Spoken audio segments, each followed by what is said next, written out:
Donegal 122, Armagh 13 points. I'm here with Sean Casey from the Sideline podcast. Sean, obviously you're an Armagh man, so obviously a disappointing result for Armagh in the end. What were your thoughts on the game? Well, Aaron, suppose to start. Thanks very much for having me on to discuss the game. I suppose very disappointing from an Armagh point of view, as you say. I'm an Armagh man, and I suppose we expected a lot better than that. I don't think we expected to win the game. I think we wanted to be in the game, and my own opinion was that they would test Donegal for maybe 60 minutes and Donegal would pull away at the end, and that's just not what happened, obviously. Disappointing, and I suppose that's when you look back at Armagh's year last year, they played Monaghan and Mayo, two Division 1 teams, beat Monaghan and pushed Mayo all the way last year. So obviously, gaining promotion this year, it looked like maybe they were going in the right direction, and today is just sort of threw a spanner into the works. And just disappointing as an Armagh man, because you know Armagh is better than that. You know they have more to offer than what they showed today. But had the Donegal too, Donegal's obviously at the minute they're probably Dublin's top contender for the All Ireland with Kerry being out. So yeah, Donegal's just a good step ahead of Armagh at the minute. Yeah, like with Donegal at the moment, you're probably talking about maybe they're probably in the top three in the country, maybe at the moment. I suppose with Armagh, like in the first half, I suppose, obviously 3 points in the first half, but none of them from play. Like, where do you think it kind of went wrong for Armagh in that first half? Like, what battles do you think they were losing? And, what different maybe could they have done in that first half to maybe, have stayed in contention with Donegal? I mean, I know that's easier said than done, but I suppose, Donegal kind of, it was very comfortable for them in that first half. Yeah, I suppose up to the water break. I think Armagh would have been happy enough with the water break. I think it was maybe 6-2. But Donegal did have it was a strong wind, and Donegal had it. So I think Armagh, if you had been going in 5 or 6 down at half time, you'd have been happy enough. But obviously the goal was a big score for Donegal, and they'd really penned in on Armagh's kickouts at that stage. And I think it was McGonigal maybe caught 2 or 3 really good catches in the middle of the field, and McHugh come in did a bit more. I think maybe he got 2 points. There are plenty of options going forward. I think they had 8 scores in the first half. So it was really that second quarter. I think the game was won and lost, because if Armagh had been going in at half time 5 or 6 points down, and with the big wind in the second half, they always would have been in with a chance. But the goal was unfortunate too, and I suppose Mogan, to give him credit, it was well taken. He took on 2 Armagh defenders and beat them and slaughtered it home. Like, it was a great goal. I suppose a bit of luck maybe went his way too. Aidan Falker, who I thought done brilliantly, and Michael Murphy today. Maybe a few Donegal people felt that he was over physical with Murphy, but that's going to have to mark him. I thought Falker was class on him, and it was a high ball come in, and Falker did well to break it away from Murphy, and it just fell to Mogan, who obviously had the pace to get away from Falker. Then to get the goal. So I think that was the period really killed it. And at half time, the game was essentially over. Although Armagh had the win for the second half, they weren't going to pull back 12 points against a team like Donegal. So yeah, it was that second quarter just after the water break that the game was really won and lost. And I suppose, was that the big disappointment then, that it took 47 minutes until you kicked the point from play? I think it was Jamie Clark who got the first one. Was that a bit of a disappointment that maybe, obviously Rian O'Neill was very positive in the first half, but the likes of Clark, the likes of Stephen Campbell, and even Rory Grugan to a certain extent probably didn't have as good as a game as maybe they feel they should have? Yeah, it's disappointing because you were relying on the forward line. Armagh have a quality forward line, and the names you just went through there, and even the likes of Connor Turbot coming off the bench, they do have quality forwards, and just they didn't seem to be at the races today. And maybe that's what happens when you go in and play at a higher level. Um, I don't know about the first half. I think we got 3 points in rain, got all three. They were all frees. But Donegal have quality defence as well. Armagh do have good forwards, but he looks at like Neil McGee there, like he's been about a long time. He's been one of the top fullbacks in Ireland for a good while now.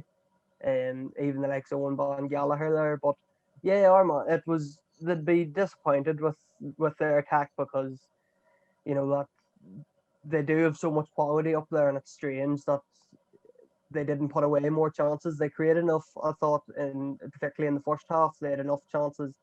And several times, I think it was maybe 4 or 5 times, they had the ball, and it was either a loose pass or they run into trouble. There was one time Stephen Campbell, I think, just run into trouble and got turned over, and Donegal just come straight up the field and got a point. And when you're doing that against a team like Donegal, you're giving them oxygen.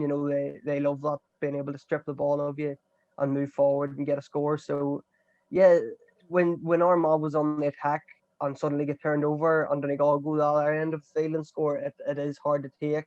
And for a team like Armagh, that are just getting used to playing at that level, it's getting the mistakes punished more probably is the difference between Division 2 and Division 1. Hmm. And I suppose like it's the main kind of positives that you can take away. You obviously touched on Connor Turbot there, came off the bench and he looks very bright. I thought for Armagh, kicked 2 points I think, and he looks very good. And I suppose you do have a lot of players there for the future. So is that the kind of main positive that you can take away, that although this is a tough result and a tough one to take, that in the coming years under McGeeney, that you'll continue to progress, and I suppose with those young players, there will be better days ahead. Yeah, that's what you're hoping. The likes of Turbot coming on there, that was his championship debut today. He actually only came into the squad. His county debut was in December in the McKenna Cup, so he's only been playing less than a year. And yeah, he's a quality player. Like he would be one of the best at club level too. He'd be well known as a good attacker. And yeah, the two O'Neills obviously, who are probably the two best players at club level in Armagh.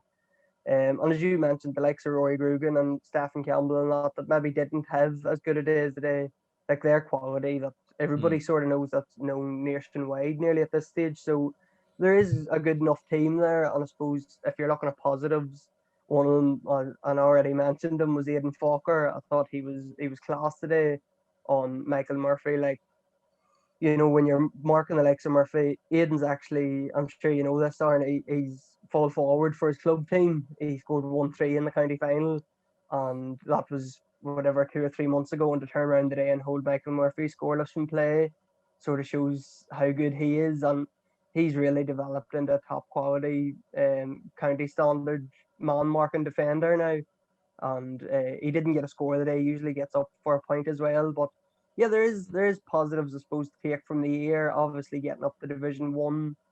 I know the day was bad playing that sort of quality side, but you're up at that standard now, and Armagh fans will just hope that they can stay at that level next year. And getting 7 games against the top teams in the country can only bring you on. Yeah, and definitely to back up your point about Aidan Forker, like he definitely done a tremendous job on Murphy. I think Murphy hit 2 points, and I think they were from frees. Didn't even kick a point, from play in the game, and that probably I suppose that shows as well, kind of, the well-rounded talent that Donegal just have, all around the field. I suppose obviously, like, kind of for yourselves, kind of going into next year, going into Division 1. Do you think that will obviously kind of be a massive help, I suppose, when these kind of big games in Ulster do come around? Because obviously in Division 1, you're up there with the big boys, like McGeeney was saying. So do you think that will be, kind of a big step in Armagh's development now going into next year?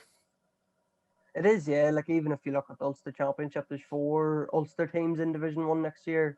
There's Armagh, Donegal, Tyrone and Monaghan, obviously. And when Armagh go looking for points next year, you're going to be looking, maybe not Donegal, but you're going to be looking at Monaghan and Tyrone realistically as places that you're going to pick up points, hopefully. But yeah, it can only bring you on. There's no point in this Armagh team playing Division 2 or Division 3. And, we've seen this year, they struggled maybe for a wee bit of consistency. They sort of would have won a game and then couldn't back it up with 2 wins. Their win over Derry was actually the first time they put back-to-back wins together in 2 years, I think. So, yeah, getting up to Division 1, even the likes of Meath there, I know they're straight back down, but it could only bring you on. And I suppose it's a bit early to be talking about Meath, but if they beat Kildare tomorrow, it'll be a great thing for them that they've went up to Division 1 and played at that standard. And although they didn't succeed in staying up, they're still learning to play at that higher level. And the speed and the intensity that is played at that Division 1 level. So yeah, it's definitely a positive for Armagh that they've got up there. That would have been their target for 2020. Obviously disappointing today to be knocked out of the championship and to be knocked out in that way, but getting to Division 1 would have been the main target at the start of the year for them. Yeah, and I suppose to kind of follow up what you were saying about Meath, like obviously when they played Dublin in the Leinster final last year, like they only kicked 4 points and it was a very poor display, disappointed, maybe somewhat similar to maybe Armagh today. And obviously, Meath have gone into Division 1. They've been, although they only picked up a point, like they were fairly competitive, gave the Dubs a good go in Parnell Park, and definitely, yeah, I could see Armagh, in Division 1, certainly. I think that will definitely help them. And I suppose like from here, obviously having seen Donegal in the flesh and seeing how good they are, like, do you think there's any way they can topple the Dubs this year, or who do you reckon is, or do you reckon the Dubs are too good to win it again this year?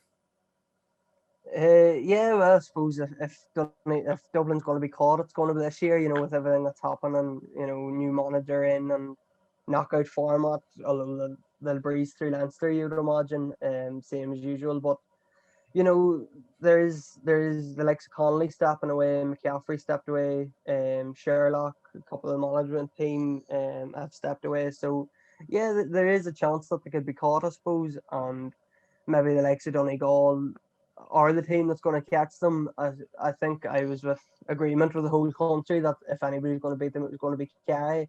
But I suppose Donegal have shown in the last few years that they can mix it, they can play a defensive style, but they can also go out and attack. And their Super 8 game against Kerry, I think it was last year, did it end 120 each or something. So they show that they can attack and play at that high level. And they like that's 2 games in a row now. Michael Murphy hasn't scored from play, so I suppose once he gets further down the line, you're not going to get that from him every day, that he's going to be held scoreless. And once you get playing Dublin, you're going to need Donegal's going to need him at full throttle. And I suppose Paddy McBurdy coming back in the day, that was encouraging for Donegal to get a bit of game time into his legs. But the only thing is Steve McManaman going off. I'm not sure they have, an abundance of man markers. The likes of him and Neil McGee was probably the 2 go-to man markers, and he went off. McManaman went off maybe within the first 2 or 3 minutes today. I'm not sure what happened to him. But yeah, Donegal, they're definitely up there. They'll win Ulster. I don't think there's any doubt about that. Whether Cavan are down or in the final, I don't think either of them will beat Donegal. So yeah, I think if Dublin's going to be beat, it's going to be this year. But anything can happen, obviously. Yeah, and I suppose with Cork beating Kerry, I think that was the big wake up call for all Gaelic football and hurling fans. I suppose that really with straight knockout, like anything can happen. And I suppose obviously for yourselves, like just before we finish up, obviously the Sideline Eye podcast. I suppose for any Armagh fans that are watching this video, like where will they go to check you out? And I suppose like how did you go about setting that up? Yeah, I set Sideline up about 18 months ago. Just trying to get into sports journalism, and it's a hard place to get into, I suppose. And there was a gap there with Armagh, that there wasn't really this on offer. So I set the Sideline up on basically all over social media. It's on Facebook, Twitter, and Instagram. And then sort of reporting on matches and doing interviews and stuff, and then sort of try to push it on to the next level with podcasts. And started that this year, and then with the lockdown and everything, it was probably a bad time to be starting a podcast about football. But I had some good guests on at the start of the year, the likes of Kieran McKeever and Aaron Kiernan, Steve McDonald, Dermot Marsden, Armagh legends. Aidan O'Rourke out on as well, coming in to talk. So yeah, it's been good at getting good views, and it's something out there that probably Armagh fans didn't have until the Sideline Eye come along. So it's good to provide that sort of platform for people, and trying to promote Gaelic football as well as ladies football, hurling, camogie within the county. Perfect, Sean. Well, cheers for coming on anyway, and I'll definitely I'll link everything down below for any Armagh fans or general GA fans who want to go and check that out. Well, thanks very much, Aaron. Thanks for having me on.